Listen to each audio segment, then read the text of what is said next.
alaikum wa rahmatullah. Today is another day, my friends. More than 53 people, 53 hungry people went to Khan Yunis, to Tahliya Square, to wait the trucks of food, which is the Israelis allowed to pass or cross in a very dangerous area at Khan Yunis.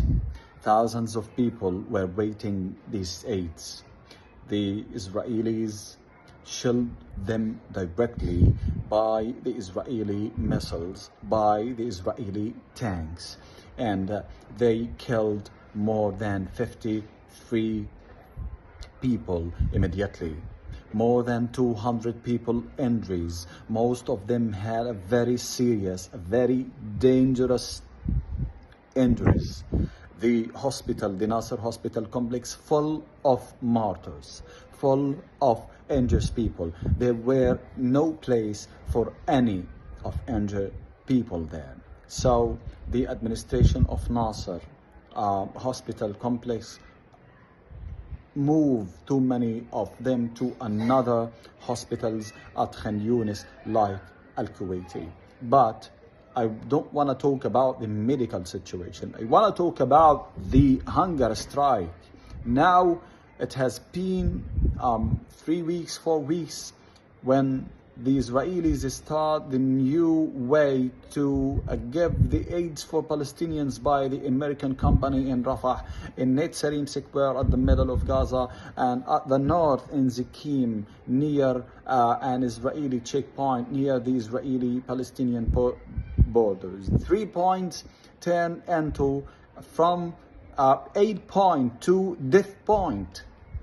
Fathers, brothers, mothers, women go there to have some food for their kids. And you know that the starvation is becoming like worse.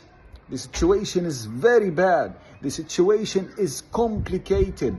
No one have money to buy anything. The goods or the food in the markets is not actually non-exist, and if there is any food, the price of this food costs thousands and thousands.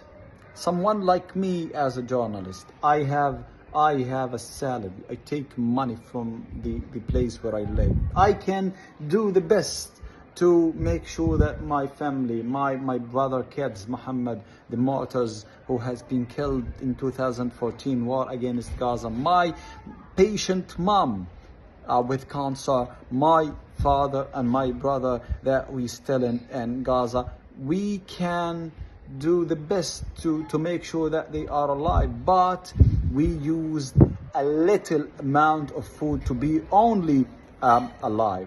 But thousands, hundreds of thousands of people have nothing to eat, so they have no choice except going to death point to have an aid, to have a flour, to have some food for their children.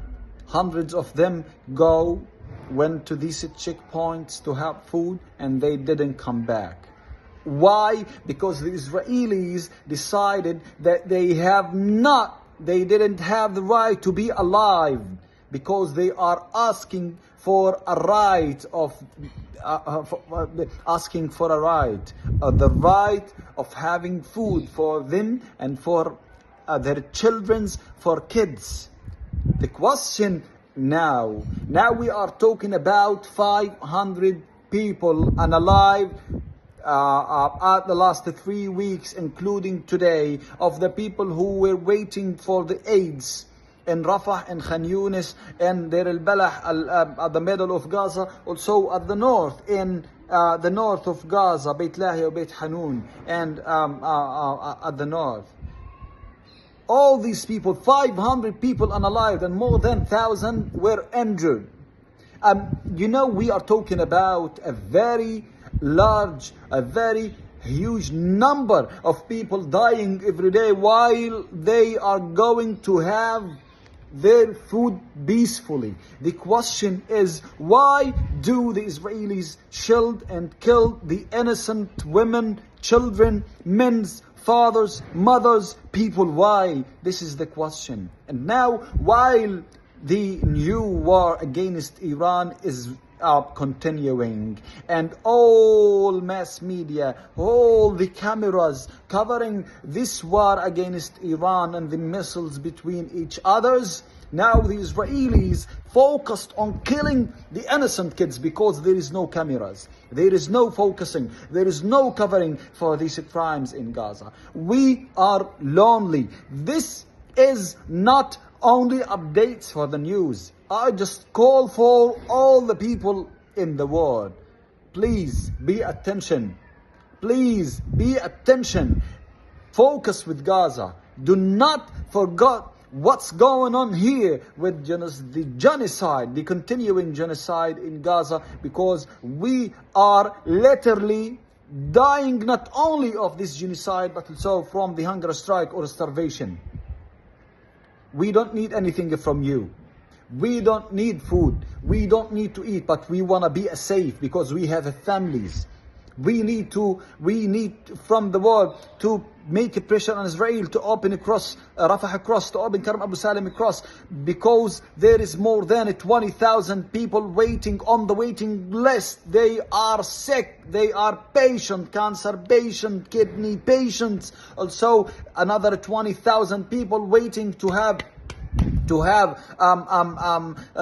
some legs, and because they have no legs and they have no foods, because there are more than 20,000, another 20,000. So we are talking about 20,000 people needs to leave Gaza to have medication in another country.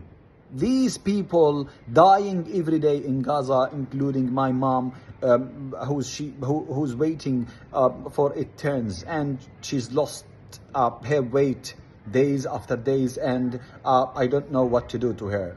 I know that this message is too much, but I have nothing to do to my mom, and this is a humanitarian call all over the world to stay with the Palestinians.